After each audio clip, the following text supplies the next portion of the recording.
Oh boy, the Avengers and Justice League facing off. Okay, Superman telling them to give up.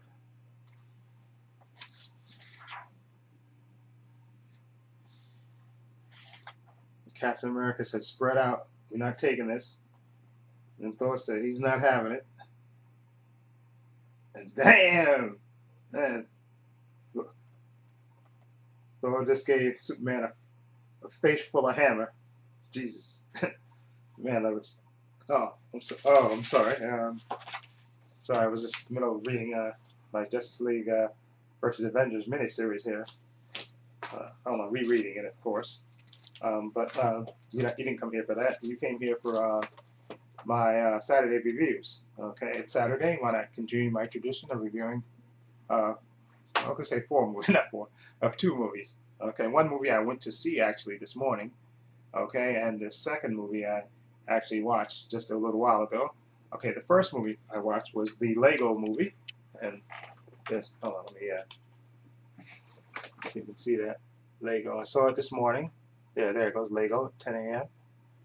I didn't see it in 3D, but like I said, I was a little explanation. I knew of Legos, of course, growing up, but I never had Legos, never played with Legos.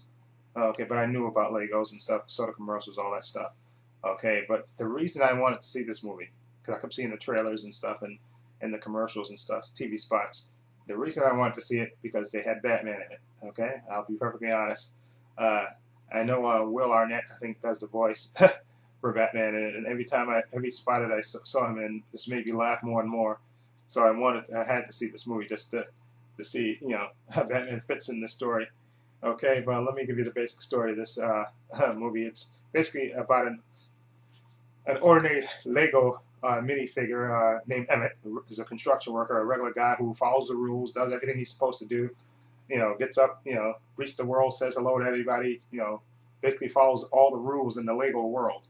Okay, but there's this prophecy that says an extraordinary Lego figure would come along and free the Lego world and save it from from this evil tyrant. Okay, called Lord Business, who runs everything, and basically his plan is he has a master plan to glue everything together, and he has this what do they call it? They call it the cradle. Yeah, I think they call it the cradle. I think that's what it is. He has this master thing where he's going to glue everything together. Okay, and basically what happens is during the course of the day, Emmett, going about his normal everyday routine that he does, living his plain, boring everyday life, he meets this. He actually, I guess one day when he's late, he happens upon this extraordinary Lego figure called Wild Style. She's a kind of a dangerous girl, and of course he's immediately attracted to her, of course, and of course that's when she finds that he has this piece that fulfills the prophecy that he's going to be the one to save them from the Lord Business. Okay, so she takes him to the prophet, played by Morgan Freeman, Virtuous, who's the one who made up the prophecy, basically saying that this ordinary Lego figure would save them from Lord Business. Okay, and Will Ferrell plays Lord Business, and he also plays President Business, who basically runs everything in the Lego world, and it has to run in a certain order, and he doesn't like when people get creative, okay, in his world. Everything has to be regimented, and the same thing over and over again. He doesn't like when people build wild things and outrageous things like what you're supposed to do with Lego figures. Of course, he doesn't like that, so he wants to stop this prophecy from happening. And let me just say, this movie, I really, really like this movie. I went to see it this morning, and like I said, it's primarily, it's aimed at kids, of course, but it has a lot of pop cultural references in it for older people, adults. And I went to see it, and there was a lot of kids in the audience when I went to see it, and there was, of course, adults that brought them there, of course, and regular people, but adults that went to see the movie as well, and it had me cracking up with all the in jokes and stuff, and all the pop cultural references that they had in the movie, which were hysterical to me, and so many funny moments, so many laugh out loud moments, and also Liam Neeson, who plays good cop, bad cop, literally all in one person, literally good cop, bad cop, and he is actually funny as anything, and that as playing that part. And also, like I said, Will Ferrell is great as the villain in this movie. He's hilarious, and of course, who I was waiting on, Will Arnett, who plays Batman, who's absolutely hysterical in this movie. He makes the movie for me. I was just waiting for him. The movie is funny enough, but when he shows up, Batman, and he's just absolutely, plus he's the girl, he's the boyfriend of Wildstar, who you can tell Emmett has a kind of a crush on, of course, but he's absolutely hilarious as Batman. And then also you have cameos in there by a lot of people. You have Michelangelo in there, you have Green Lantern, and you have Superman in there. You have all these, like I said, a lot of pop cultural references in this. And basically, like I said, this is a quest, basically for them to try to stop, Lord Business from basically, like I said, gluing everything together with the crackle, and which is, just it's a funny movie. I mean, but I have to say this one thing about this movie. I went to see it, and like I said, it's primarily, I think, we're firstly aimed at kids, of course, and then, of course, the pop culture references, I think, more for adults and older kids, and other kids like the Lego figures, so, of course, they want to see it because of that. But what I noticed, I guess, and maybe the kids were just in awe, because I didn't see a lot of reaction from the kids themselves, from the adults, because where I was sitting, there was adults and stuff, over there to the left of me, and they were like laughing. We were cracking up, and I was cracking up at a lot of the pop cultural references that kept spilling out and stuff, and the kids were just, I guess, and the one kid, I had one kid to my right who kept saying, "Where's Batman?" Because Batman didn't come into the movie, I think, until like maybe 25 minutes into the movie. I don't think Batman didn't come into then, and he said, "Where's Batman? Where's Batman?" And, he's screaming screaming for Batman, and so I don't know how much of a little kid. I know little kids play with Legos now, but I don't know how much it was more. I think, because all the pop cultural references in it, maybe for older people. But like I said, kids can enjoy it because, like I said, you have the great stop. I know they made it to be. I know it's a lot of CGI work with this, and they did a lot of stop motion, and computer work to make it look like stop motion animation. But it looked great. It looked great to me, and I love the little battles they had, and it was great. And then there's a part which I don't want to spoil towards the end of the movie. Well, that kind of really surprised me, which kind of made the movie even better, in my opinion. Something that happens towards the end of the movie, which I don't want to spoil, which kind of really, and I heard people talk about this when I saw reviews of this, say that it gives sort of a Toy Story 3 feel to it. And and that kind of surprised me. I didn't see that coming. So, this is a really good movie, and I'm going to give it an 8 out of 10. Okay, like I said, I was cracking up at their pop cultural references and stuff, and like I said, Will Arnett as Batman was absolutely hilarious. Everything he said was funny to me. Okay, and Chris Pratt plays Emmett, the ordinary guy, and I think Elizabeth Banks plays Wildstar, and then Morgan Freeman was cracking me up too as Virtuous, and I think that's his name, Virtuous, right? I think that's his character's name, Virtuous, the guy who made up the prophecy. Virtuous, and of course Will Ferrell, who played multiple parts in this, he was hysterical, and again Liam Neeson was hysterical as the good cop, bad cop. Again, an 8 out of 10 for the Lego movie. I'm definitely gonna get that. And I think there's another Lego movie which I'm gonna get now that I've seen this one. I think there was another one that came out before this, so I'm gonna get that one anyway. So let's move on to my second review. Gonna monopolize this review with all of my Lego information. But anyway, the next movie that I'm talking about is Cloudy with a Chance of Meatballs 2. It's the 3D version there.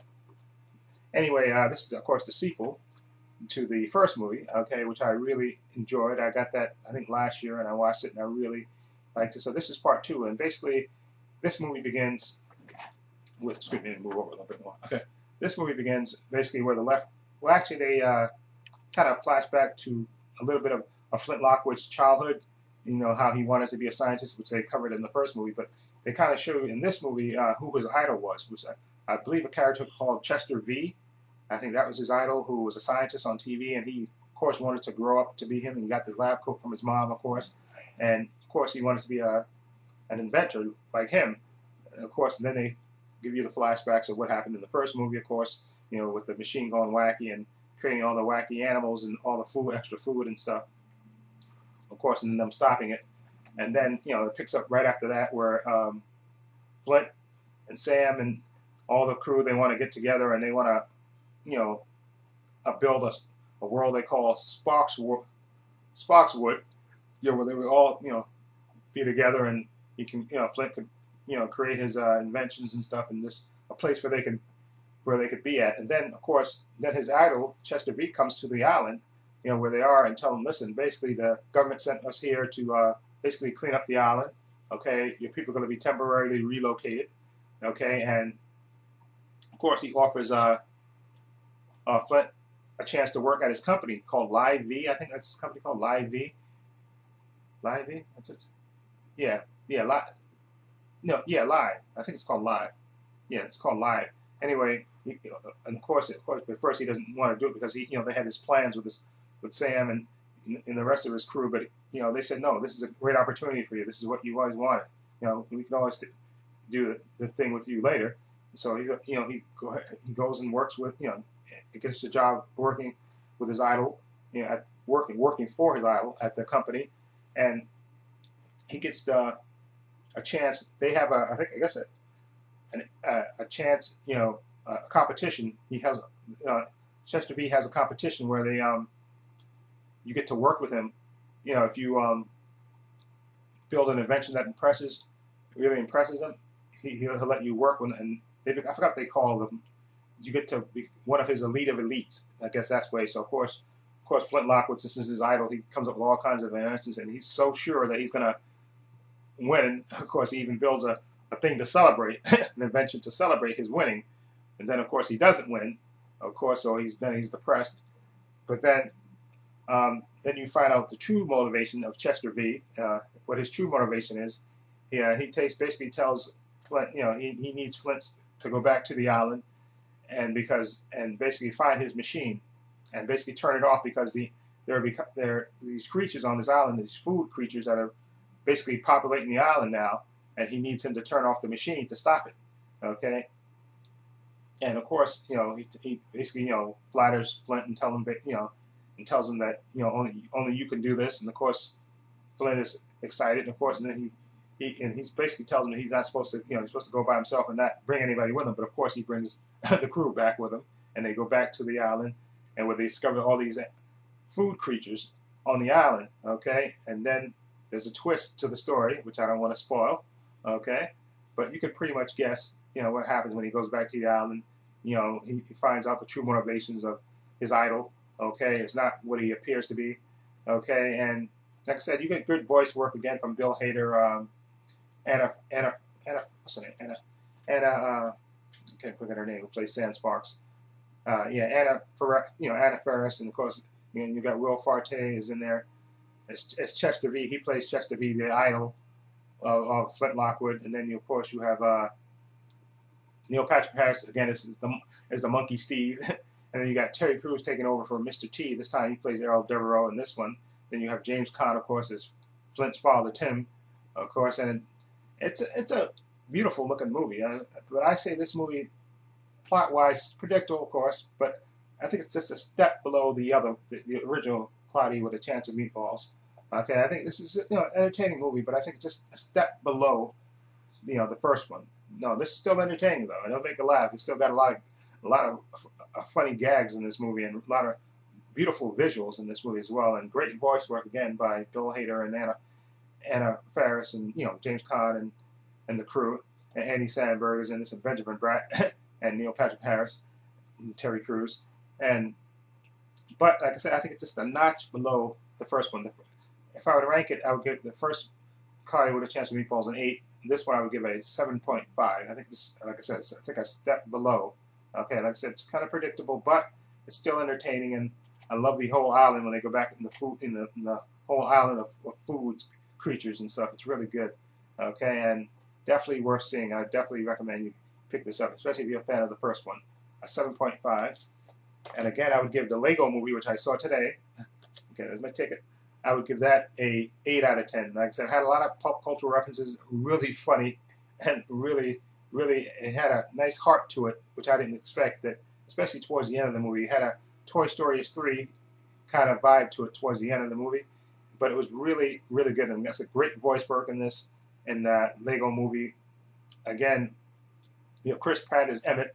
You have what's her name? Elizabeth Banks is Wildstar, and you have what's his name? Will Arnett as Batman, who was cracking me up, and then Morgan Freeman is Victorious. Then of course Will Ferrell, who played multiple parts in this movie, Lord Business, you know, and Big Business, and he was great. And just like I said, the movie had a lot of pop culture. It was funny and visually fantastic to look at, and I definitely would recommend an 8 out of 10 for the Lego Movie. Definitely see it. And now I want to see that. I think there was a Justice League movie. I think there was a Justice League movie, another Lego movie before this. Okay, I think that because I think I remember seeing it. Okay, in the video store. But anyway, so I got to check into that. Okay, but definitely, and I think this movie was, the Lego Movie was by the people that did 21 Jump Street, and I forgot the other movie that they did together. But you could tell, like I said, a lot of pop cultural references, and I also think, oh yeah, I think Channing Tatum played. I was looking at the credits. Channing Tatum played Superman, and what's his name played Green Lantern. What's his name? Jonah Hill played Green, and they had a funny bit in the movie which had me cracking up. Anyway, that's my reviews. Again, Lego Movie, I give it an 8 out of 10. Really funny. You got to see that. Clyde with a Chance of Meatballs, I give it a 7.5. Not as good as the first one, in my opinion, but some notch below, but still entertaining and worth watching. Okay, so let me know what you think. Feel free to leave comments down below. And this is Trepacer saying so long and take care. And now I'm going to move on to looking at reading part 2 of my Avengers versus Justice League comic book, and see, yeah, it's been a while since I read this, and part 1 ended great. Superman feeding with Batman, not Thor feeding Superman a face full of hammer. Okay, so let me let's see where this left off. Oh boy, this is getting good. Hold on. Well, let's see. Oh boy, this looks good. If I remember, a certain part happens in this movie, which I want to see. This comic book. Hold on, let me see. Hold on. Where is it? Where is it? Oh, let's see if this is in here.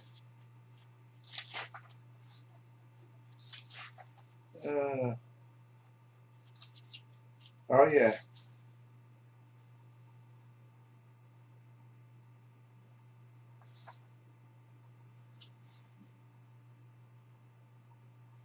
Uh-oh. Man, Superman just knocked out Thor. And then all the Avengers are jumping on him. This is getting good.